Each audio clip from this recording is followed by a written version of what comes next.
Digital marketing और physical marketing में difference क्या है? लाइक फिजिकल मार्केटिंग को क्यों जरूरत पड़ी कि वो डिजिटल पे शिफ्ट हो, या डिजिटल के ऊपर क्यों इतना ज्यादा पोटेंशियल है कि लोग इसके ऊपर बहुत ज्यादा फोकस कर रहे हैं? वो इसलिए फोकस कर रहे हैं, फिजिकल अगर आप यहाँ पे कोई बिजनेस ओपन करते हो या कोई आप शॉप बनाते हो तो आपको ये फिजिकल तो पता होता है कि इस जगह पे ये नानो वाली दुकान है, इस जगह पे ये वाली जो है ये मोबाइल वाली दुकान है, ठीक है। लेकिन अगर ऑनलाइन हम लोग कोई स्टोर बनाते हैं, और ज्यादातर जो आज लोग हैं आपने देखा होगा वो मोबाइल यूज करते हैं, लैपटॉप यूज करते हैं, डिफरेंट चीजें यूज कर रहे होते हैं, कोई भी ऐसा बंदा नहीं है जिसके पास डिजिटल डिवाइस ना हो, ठीक है। लोगों का फोकस ज्यादातर किस पे है? लोग अपना टाइम फिजिकली अब बाहर जाके कोई फिर के तो नहीं देखेगा कि कौन सी शॉप कहाँ पे है। जारी बात है, मोबाइल पे उसके पास आएगी, वो देख लेगा, उसका इंटरेस्ट डेवलप होगा, वो वहां तक पहुंच जाएगा, ठीक है।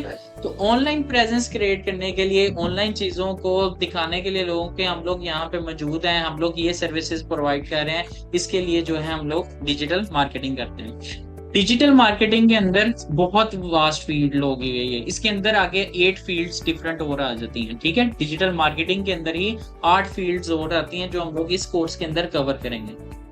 इसके अंदर आपके पास सबसे पहले जो आ जाता है, जो सबसे ज्यादा मैटर करता है, वो है कंटेंट राइटिंग, ठीक है। अब आपने अक्सर देखा होगा कि यूट्यूब पे आप किसी को भी डिजिटल क्रिएटर्स को देखते हो या किसी भी बंदे को देखते हो, वो हर चीज में कहता है भाई मैं कंटेंट बनाने के लिए जा रहा हूं, लेकिन वो कंटेंट नहीं होता। कंटेंट वो होता है जिसमें आप अपनी ऑडियंस को कोई मैसेज डिलीवर करते हो, इवन आप कोई मैसेज भी कर रहे होते हो तो वो भी कंटेंट में आता है, ठीक है।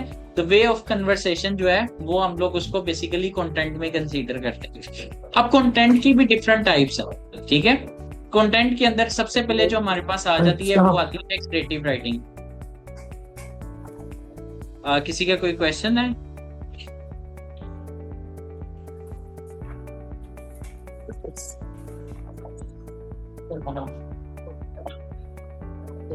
अच्छा, सब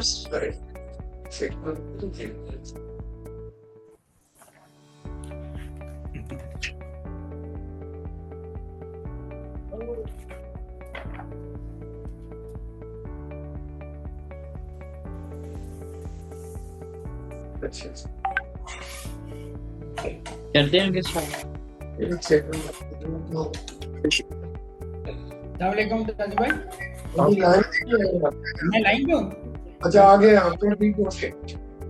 ओके। तो सबसे पहले जो हमारे पास कंटेंट राइटिंग आती है, कंटेंट राइटिंग में सबसे फर्स्ट जो फील्ड आती है वो आती है क्रिएटिव राइटिंग की। क्रिएटिव राइटिंग क्या होती है, आज हम लोग सिर्फ पढ़ेंगे कि इसके अंदर आता क्या क्या है, ठीक है, और इनके इंट्रोडक्शंस लेंगे कि ये राइटिंग्स किस तरह की है। जितना काम है सारा एआई टूल्स के थ्रू होता है, जितनी मार्केटिंग होती है एआई टूल्स के थ्रू होती है, आपने कुछ भी नहीं खुद से करना होता है, और ये इंतहाई इजी है और इसमें सबसे ज्यादा पोटेंशियल है। अगर आपके पास 100 लीड्स आती हैं, 100 में से मैक्सिमम 20 लीड्स आपकी कन्वर्ट हो जाती हैं, ठीक है। आजकल आप जितने भी प्रॉपर्टी के ऑफिसेज देख रहे हैं, जितनी भी सोसाइटीज देख रहे हैं, जितने भी ले लो, सब के सब ऑनलाइन जो है वो लीड्स के थ्रू ही अपने कस्टमर्स को कन्वर्ट कर रहे हैं, ठीक है। वो भी हम लोग आगे पढ़ेंगे उसके अंदर क्या क्या आता है। तो सबसे पहले कंटेंट राइटिंग में आ गई क्रिएटिव राइटिंग। क्रिएटिव राइटिंग होती है जो भी आप अपने दिमाग में सोच रहे होते हो, जैसे मैं यहाँ पे सोच रहा हूँ कि ये कप 2 पड़े हुए हैं, तो मैं इसके बारे में लिखना शुरू कर दूं कि ये जो टेबल पे कप है मटीरियल इतना है, इसके मटीरियल में ये चीजें यूज हुई हैं, ठीक है। तो ये क्या है, क्रिएटिव राइटिंग। क्रिएटिव राइटिंग के बाद हमारे पास जो सेकंड नंबर पे आती है वो है कॉपी राइटिंग, जो सबसे ज्यादा यूज होने वाली है, ठीक है। कॉपी राइटिंग के अंदर आप किसी को इतना लाइक उस प्रोडक्ट से अट्रैक्ट कर देते हो, इतना परसुएट कर देते हो कि वो बंदा उससे मजबूर हो जाता है लेने के लिए। अब वो कैसे होता है, अक्सर आप लोगों ने सफायर के ब्रांड पे चले जाएं या किसी भी ब्रांड पे जाएं तो आपने देखा होगा वहां पे कि आपको बैनर के ऊपर लिखा हुआ नजर आता है 70% ऑफ, ओनली 1 डे रिमेनिंग, ठीक है। आप एक तो कहते हो यार 70% ऑफ लगा हुआ है और एक दिन रह गया हुआ है, मैं फटाफट परचेज कर, वो कॉपी राइटिंग है, ठीक है। फिर इसके अंदर ये कॉपी राइटिंग जो डिपेंड कर रही होती है वो आपके डिपेंड करती है स्लोगन्स के ऊपर, ठीक है, आपके टैगलाइंस के ऊपर और आपके कॉल टू एक्शंस के ऊपर। अब स्लोगन्स और टैगलाइंस क्या होती हैं, दुनिया को बता दो। अब मैंने ये एक स्लोगन बोला है, ये किसका है, किसका ये है, दुनिया को बता दो, जैस का ये, ठीक है।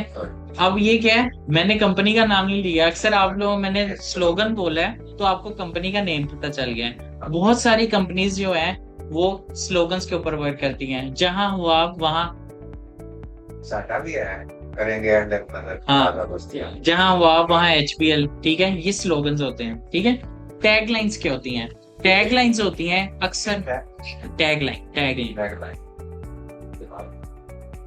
टैगलाइंस स्लोगन जैसी होती हैं, लेकिन ये कस्टमर को ज्यादा डाटा और प्रोवाइड करती हैं। और जहां वाह वहां HPL, ये इंडस्ट्री को टारगेट नहीं कर रहा। हमें नहीं पता चल रहा है किस इंडस्ट्री पे बात हो रही है। तो टैगलाइंस के अंदर प्रॉपर आपकी इंडस्ट्री भी आ जाती है, आप लोग उसके अंदर अपना प्रॉपर मैसेज भी क्रिएट कर लेते हो। ठीक है, टैगलाइंस के बाद आते हैं call to actions. Call to action में आता है अभी कॉल मिला है, कॉल ना हो, बाय ना हो, परचेज ना हो, ये सारे क्या है? कॉल टू एक्शंस है।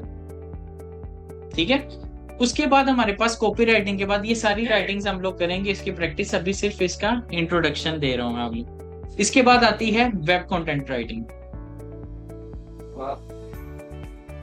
जितनी भी आपकी वेबसाइट्स बनती हैं उनके अंदर कितनी तरह की राइटिंग्स हो रही हैं, उसको हम लोग किस तरह राइट करते हैं वेब के अंदर। अगर हम लोगों ने जितनी भी आजकल वेबसाइट्स बन रही हैं, ये बहुत इंपॉर्टेंट है। सबसे ज्यादा काम भी वेब कंटेंट राइटिंग है। अगर आप यही सीख लेते हो तो कम से कम आप 150 या 2 तक इजीली अर्न कर सकते हो मंथली, एक कॉपी राइटिंग और एक वेब कंटेंट राइटिंग।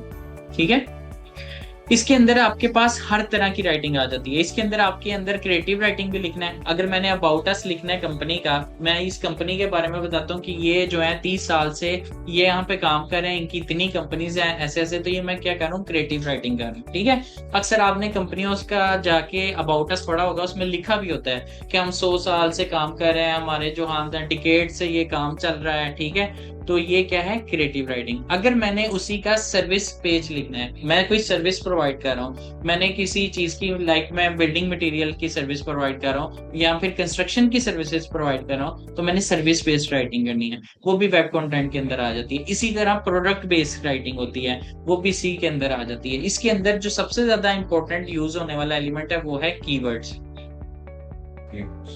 ठीक है, अब कीवर्ड्स क्या होते हैं ये भी हम लोग नेक्स्ट क्लास में पढ़ेंगे। इसके बाद आती है SEO राइटिंग, सबसे ज्यादा यूज होने वाली राइटिंग और सबसे ज्यादा जो हम लोग यूज करते हैं वो है SEO। SEO से मुराद है सर्च इंजन ऑप्टिमाइजेशन राइटिंग। ठीक है, कभी भी आपने गूगल पे कोई चीज सर्च की हो, वो पहले दूसरे तीसरे नंबर पे गूगल पे कैसे आती है? कभी आप लोगों ने ये सोचा? कुछ ऐसी भी चीजें होती हैं जो गूगल के अंदर 10वें पेज पे भी आ रही हैं, कुछ ऐसी होती हैं जो 50 पेज पे आ रही हैं, कुछ 100 पेज से भी अब जाती हैं। तो वो कैसे जाती हैं? वो जाती हैं SEO राइटिंग के थ्रू। अब SEO राइटिंग के अंदर क्या क्या चीजें आती हैं? वो आती हैं सबसे पहले Meta titles, Meta descriptions, Meta title TITTLE, description DISCRIPCITION। Okay, description. अब मेटा टाइटल और डिस्क्रिप्शंस क्या होती हैं? जैसे कि आप गूगल की कोई चीज लिखते हो, एक ब्लू कलर का बड़ा सा टाइटल आता है, उसके नीचे छोटी सी इंग्लिश में 2 लाइंस होती हैं, वो ऊपर वाला मेटा टाइटल होता है, नीचे वाली जो 2 लाइंस आ रही होती हैं वो मेटा डिस्क्रिप्शंस होती हैं। ठीक है, इसके अंदर भी कीवर्ड्स यूज होते हैं और कीवर्ड्स की टाइप्स होती हैं, 8 तरह की कीवर्ड्स की टाइप्स होती हैं, वो भी हम लोग आगे जाके पढ़ेंगे, अभी जस्ट इसको छोड़ दें। ठीक है, SEO राइटिंग के बाद आके आ जाती है एकेडमिक राइटिंग, जिसके अंदर आपके थीसिस आते हैं, जिसके अंदर आपके असाइनमेंट्स आती हैं। ठीक है, और प्रोडक्ट की लाइक अगर आप लोगों ने फर्ज करें मैंने एक प्रोडक्ट डेवलप की या मैंने एक कंस्ट्रक्शन की लाइक साइट बनाई, उसके अंदर जो मटेरियल यूज हुआ मैंने उसको कैसे बनाई, उसके अंदर हर्डल्स क्या है, वो भी एकेडमिक राइटिंग के अंदर आती है। ठीक है, जैसे हम लोग केस स्टडीज लिखते हैं, एकेडमिक राइटिंग, एकेडमी के वर्ड से एकेडमिक राइटिंग, तो एजुकेशन से रिलेटेड हो। ठीक है, एकेडमिक राइटिंग के बाद आपके पास जो आता है वो आता है व्हाइट पेपर राइटिंग। ठीक है, इसका पता होना चाहिए, ये हम लोग करेंगे नहीं, लेकिन इसका नॉलेज आपके पास होना चाहिए। इन केस आने वाले दिनों में अगर ये चलती है तो आप लोगों के लिए हेल्पफुल होगा। उसके बाद आता है सोशल मीडिया राइटिंग। तो सुनी जो बात है रिकॉर्डिंग। ठीक है, अच्छा, सोशल मीडिया राइटिंग के बाद अब हम लोग शिफ्ट करें, ये थी एक फील्ड, ये है कंटेंट राइटिंग। कंटेंट राइटिंग के आगे फर्दर जो चीजें आती हैं ये हमने उसको डिस्कस किया। सेकंड जो डिजिटल मार्केटिंग में चीज आती है वो है एसईओ, ठीक है, सर्च इंजन ऑप्टिमाइजेशन। इसमें हम लोग करते हैं on page SEO, of page SEO, ठीक है।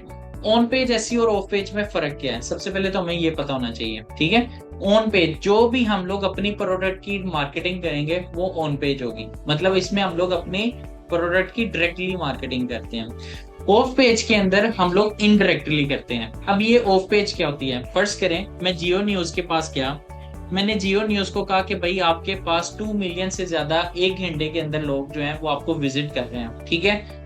आप मेरा एक ब्लॉग जो है अपनी साइट पे पब्लिश करें, वहां से ट्रैफिक जो है मेरी वेबसाइट पे है, ठीक है। ये क्या होता है, ऑफ पेज, ठीक है, ऑफ पेज एसईओ। किसी की साइट से मुझे आएगी, लेकिन वहां पे मैं डायरेक्टली अपनी प्रोडक्ट का नाम नहीं रख सकता, वहां पे मैं मेहर बिल्डर्स नाम नहीं रख सकता। लेकिन मैं ये बताऊंगा, अक्सर आपने मॉर्निंग शोज में या डिफरेंट जगहों पे देखा होगा, वो आपको बता रहे होंगे, अच्छा अगर वो स्किन की कोई प्रोडक्ट बेच रहे होंगे, वो स्किन का नाम ले, वो कहेंगे विटामिन सी लगाएंगे तो आपकी स्किन बड़ी अच्छी होती है, आपको उसके बारे में अगर आप हाँ फार्मूलाज बता रहे होते हैं। उसके बाद वो आपने देखा होगा कि अगर वो कोई रेसिपी बता रहे होते हैं, उससे पहले वो मिजान ऑयल की वो पूरी बताएंगे कि ये वाला ऑयल यूज करना चाहिए, बड़ा अच्छा है, अगर चिकन आप ले रहे हैं तो यहाँ से जाके लें, ये वाले मसाले जो है शान के ये देखें। लेकिन रेसिपी की जो असल होता है वो एंड पे जाके बताते हैं, ठीक है। और प्रोडक्ट का नाम वो फिर भी नहीं लेते कि किस रेस्टोरेंट की मैंने आपको लाइव बताई है, ओके। इसके बाद एसईओ के बाद हमारे पास जो आता है थर्ड नंबर पे, वो आता है परफॉर्मेंस मार्केटिंग, जो सबसे ज्यादा इंपॉर्टेंट, जिसका सबसे ज्यादा आगे स्कोप है, ठीक है। और हम लोग कंटेंट राइटिंग के बाद सबसे पहले परफॉर्मेंस मार्केटिंग ही करेंगे। परफॉर्मेंस मार्केटिंग के अंदर आपकी सबसे पहले जो आती है वो आती है फेसबुक, जिसको हम लोग मेटा एड्स कहते हैं, जिसके अंदर आपका इंस्टाग्राम, व्हाट्सएप सारा कुछ आ जाता है। ठीक है। उसके बाद हमारे पास आता है गूगल एड्स, ठीक है। गूगल एड्स के बाद हम लोग करेंगे टिकटॉक एड्स, टिकटॉक एड्स के बाद हम लोग करेंगे व्हाट्सएप मार्केटिंग, एंड देन हम लोग करेंगे ईमेल मार्केटिंग। ये सारा कुछ आता है परफॉर्मेंस मार्केटिंग के अंदर। इसके अंदर हम लोग करेंगे कैंपेन्स की स्ट्रेटेजी कैसे बनती है, कैंपेन्स किस तरह से चलती है, आपके पिक्सेल्स कैसे अटैच होते हैं। इसके अंदर थोड़ा टेक्निकल वर्क भी होगा और नॉन टेक्निकल वर्क भी होगा, ठीक है। मतलब ये भी इतना मुश्किल नहीं है, आप इजीली इसको कर सकते हैं। परफॉर्मेंस मार्केटिंग के बाद जो हमारे पास नेक्स्ट आता है वो है ग्राफिक डिजाइनिंग, ठीक है। ग्राफिक डिजाइनिंग के अंदर हम लोग इसका बेसिक करेंगे। बेसिक के अंदर हम लोग करेंगे कि हम लोगों ने अगर किसी पीएनजीज बनानी है या वीडियोस बनानी है, उसका इंट्रो कैसा होना चाहिए, उसका आउट्रो कैसा होना चाहिए, वो आई कैचिंग कैसे होनी चाहिए, ब्रांड गाइडलाइंस क्या होती हैं, लोगो गाइडलाइंस क्या होती है। जैसे आप लोगों का अगर ये लोगो बना हुआ है तो ये इसकी गाइडलाइन प्रॉपर होगी कि क्यों बना हुआ है, इसके पीछे इसकी हिस्ट्री क्या है, इसके अंदर जो कलर यूज हो रहे हैं वो कितने इंपॉर्टेंट है, कहाँ पे कौन सा कलर यूज होगा, और टाइपोग्राफी क्या होगी। टाइपोग्राफी होती है जो आपने टेक्स्ट यूज किया हुआ है वही आपके सोशल मीडिया पे भी जाता है, आपकी वेबसाइट पे भी जाता है, और आपके जितने भी डॉक्यूमेंट्स यूज हो रहे होते हैं उसके अंदर भी आपके वही राइटिंग रहती है। इसके बाद हमारे पास आ जाती है ग्राफिक के बाद गूगल माई बिजनेस, ठीक है। अक्सर आप लोग गूगल पे किसी भी कंपनी को सर्च करते हो तो गूगल के राइट साइड पे आप लोगों ने एक लंबा सा एक वो पार्ट देखते हो जिसके ऊपर इमेज लगी होती है, नीचे फोन नंबर आ रहा होता है, मैप्स आ रहे होते हैं, डायरेक्शंस आ रही होती है, और उसके नीचे उसकी एड्रेस वगैरह आ रहा होता है, वो होती है गूगल माई बिजनेस, ठीक है। आपने गूगल पे अपना बिजनेस कैसे रजिस्टर करना है, ठीक है, उसको आपने ऑप्टिमाइज कैसे करना है, लोग कैसे आपके पास पहुंचे, ये हम लोग देखेंगे। नेक्स्ट हमारे पास आता है app store optimisation. App store optimisation में अब हमने गूगल पे तो देख लिया कि भाई पहले दूसरे नंबर पे कंपनी आती हैं। अगर आप प्ले स्टोर पे जाके गेम्स लिखते हो तो पहले दूसरे तीसरे नंबर पे गेम्स कैसे आती हैं, आपकी कंपनी कैसे पहले नंबर पे आएगी, वो आता है ऐप स्टोर ऑप्टिमाइजेशन के अंदर, ठीक है। इसके अंदर भी हम लोग देखेंगे, हमने अपनी अगर कंपनी को फर्स्ट पे लेके जाना है या हमारी कोई ऐप है उसको हमने ऑप्टिमाइज करवाना है तो हम लोग कैसे करेंगे। नेक्स्ट हमारे पास आता है ई कॉमर्स, जिसके अंदर शॉपिफाई आ जाता है, जिसके अंदर ईबे आ जाता है और अमेज़न आ जाता है। इनकी डेवलपमेंट, इनके अंदर हमने प्रोडक्ट की लिस्टिंग कैसे करनी है, रजिस्टर कैसे करना है, कैसे अपनी प्रोडक्ट को मार्केट करना है, ये सारा कुछ हम लोग करेंगे ई कॉमर्स के अंदर, ठीक है। ये इतना सा था आज डिजिटल मार्केटिंग का इंट्रोडक्शन कि इसके अंदर क्या क्या चीजें आती हैं, डिजिटल मार्केटिंग क्या है और हम लोग ये क्यों करते हैं। ठीक है, अगर इसके अंदर आपको और एग्जांपल्स चाहिए तो मैं एक आदि दे देता हूँ आप लोगों को डिजिटल मार्केटिंग की, कि बेसिकली डिजिटल मार्केटिंग है क्या। ओके, ओके चलिए, थैंक यू। आज इतना ही सी बस। ये सारा इंट्रो है। ठीक है, ये आज अब मैंने आपको करवाया कि हम लोग क्या क्या पढ़ेंगे आगे। ठीक है, और ये क्या क्या चीजें होती हैं। इसका मजीद जो इंट्रो है वो हम लोग जब इनको करना, जैसे हमने नेक्स्ट क्लास के अंदर कंटेंट राइटिंग स्टार्ट करनी है तो कंटेंट राइटिंग का कंप्लीट इंट्रो होगा। फिर जो हम लोग फर्स्ट जो क्रिएटिव राइटिंग है या हम लोग एसईओ राइटिंग से स्टार्ट करेंगे या कॉपी राइटिंग से, उसका एक प्रॉपर इंट्रो होगा। उसके अंदर क्या क्या चीजें आती हैं वो हम लोग करेंगे, फिर हम उसकी प्रैक्टिस करेंगे। इंशाल्लाह एक दिन में आप लोग एक राइटिंग सीख लोगे। ठीक है, और 4 डेज के अंदर हमारी कंटेंट राइटिंग कवर हो जाएगी प्रॉपर। टोटल आपने इसको किया हुआ है 10 हिस्सों में डिवाइड। 10 भी, हाँ 10 जी, 10 पार्ट्स। 8 पार्ट्स हैं, 8 पार्ट्स हैं।